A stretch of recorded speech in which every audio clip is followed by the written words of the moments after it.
So, we are back again with the Anker 767, the powerhouse thing.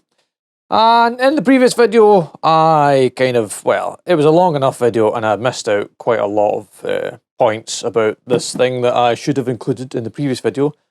And from viewers' comments and whatnot, so I might be able to answer some questions that came up from the previous video. I've missed out so many points that I had to make a list of all of the bits that I had missed out. And we'll go through them, so get yourself a drink or a snack and a seat and have a relax, and then we'll go through this one at a time, and hopefully it'll answer any questions that you may have had previously. First on the list is the LFP batteries, yes.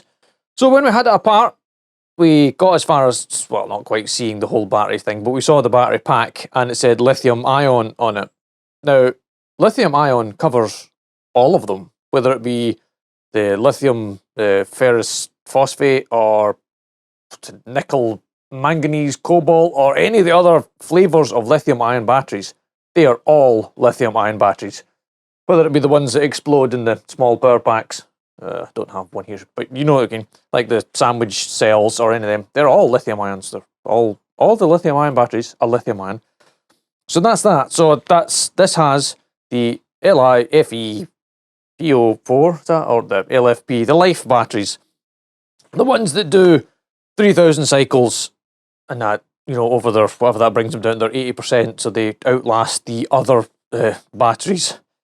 So there was something else about the batteries as well. But yeah, so the LiFePO4 batteries, they last longer than the your normal nickel, manganese, cobalt batteries. So that's what's in there. And Anker, I forgot which way around the warranty goes. Is the unit a 10-year warranty and you get 5 years in the battery, or is it 5 years on the unit and 10 years in the battery? You have to check the Anker website. I can't remember which way around it is, but they've got a 5-year... Wait, the box is here. Oh, I can check the box. Does it say in the box? Okay, it's got a 5-year warranty and a 10-year lifespan. So your batteries are good for 10 years, the LFPs in there. Is 10 years, is that like... What's 10 years like? 50,000 hours or something like that? Okay, that's the first point. Yeah, okay, right. I noticed this GAN Prime that's all over the box and all over their website. I found out like GAN is gallium nitride. Right, where's my phone? Like Google this for you. Because I've seen it in a lot of phone chargers and other chargers and electronics and things. What is GAN? GAN or GAN? What is GAN? That's general advertising. Gallium nitride. Okay, what is gallium nitride? Gallium nitride. Gallium nitride is a binary 3-5 direct bandgap semiconductor. Okay, what is it used for? Mostly used for LEDs and other semiconductors. Oh, lasers, blah blah blah. Okay, what else? I mean, does it... So you're basically okay. You're using gallium nitride in the place of silicon. Okay, so if you're... Okay, it's environmentally friendly, or friendlier. It's more environmentally friendly than silicon. Okay. Basically, there's lots of articles. Is gallium nitride replacing silicon? The answer appears to be yes. Gallium nitride is replacing silicon in electronics. So this has got gallium nitride and its electronics instead of silicon. So what do we get? Longer component lifespan. I can't test that because it's not like I can compare silicon components to gallium nitride in here. But hey, we can only go by what they say. Oh, the one thing that I did see was that the gallium nitride electronics are ever so slightly more efficient than silicon at doing electronics things. And it says in my bit of paper here that gallium nitride power things are 96% efficient as opposed to the 91% for silicon-based things. The bit that was in my previous video that I did glossed over because it was part of the disassembly part, is the wheels.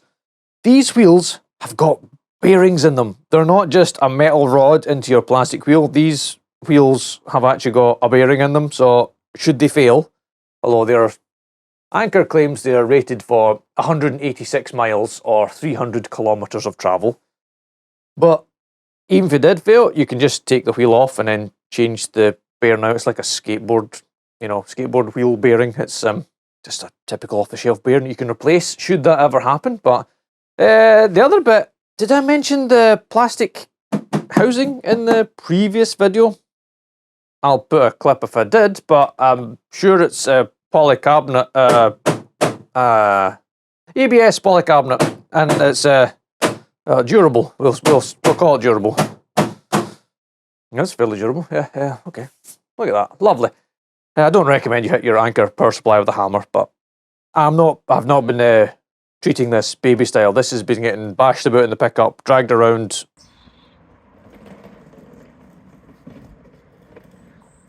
You name it, it's been not abused, but I'm not babysitting it. I'm treating it like I would any of my other power supplies. But yeah, polycarbonate, ABS polycarbonate, good for impact resistance. And is ABS is the flexi one, the flexible. It can withstand, repeated bendings and unbendings. Your car bumpers, they're made out of ABS for that reason. But yeah, okay, don't hit the power supply anymore. Size, that's what we hadn't looked at. What size is. So, for reference, there's the 757. Wait, is that even in shot? No, okay. Well, can you look at all shot? So there's the 757 compared to the 767. It is, give or take, almost the exact same width as the new one.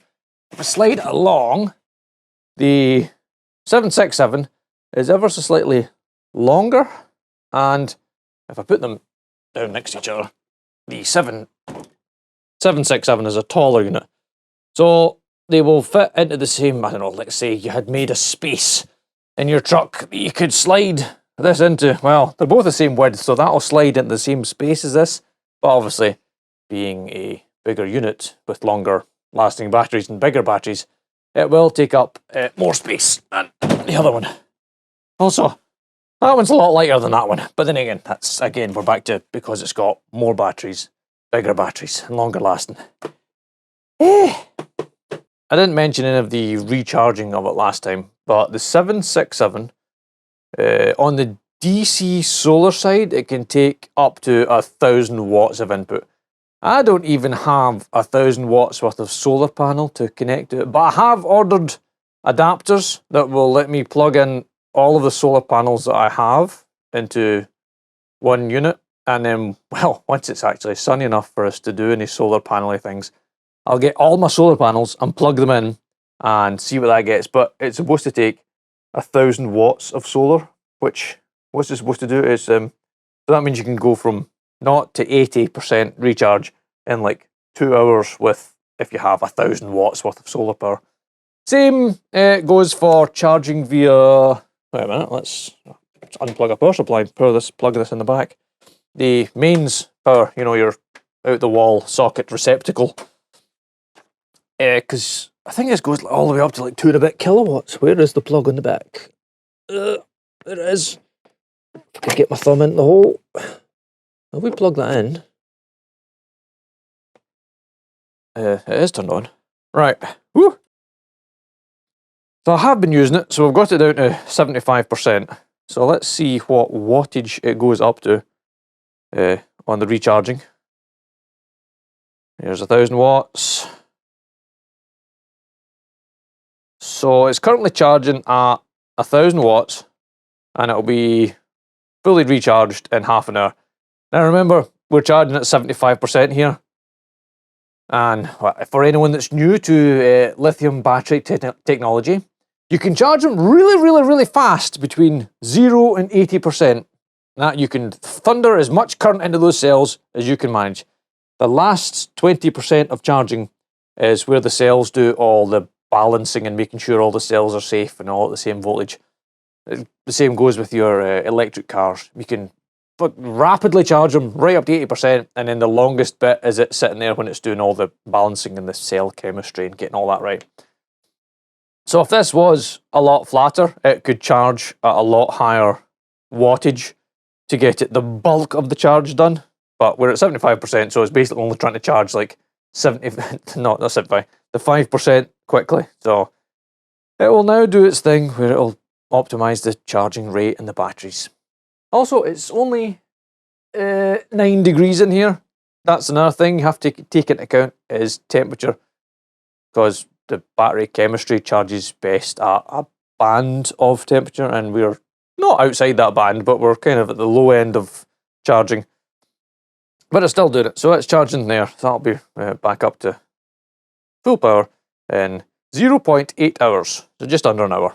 Anyone that has seen my Instagram or my Facebook may have seen me powering my stick welder with this unit, which is great because that now means I can take a stick welder, a selection of rods, and when I'm at Trackside, it means I can actually weld. I can do Trackside repairs and not have to take a generator with me.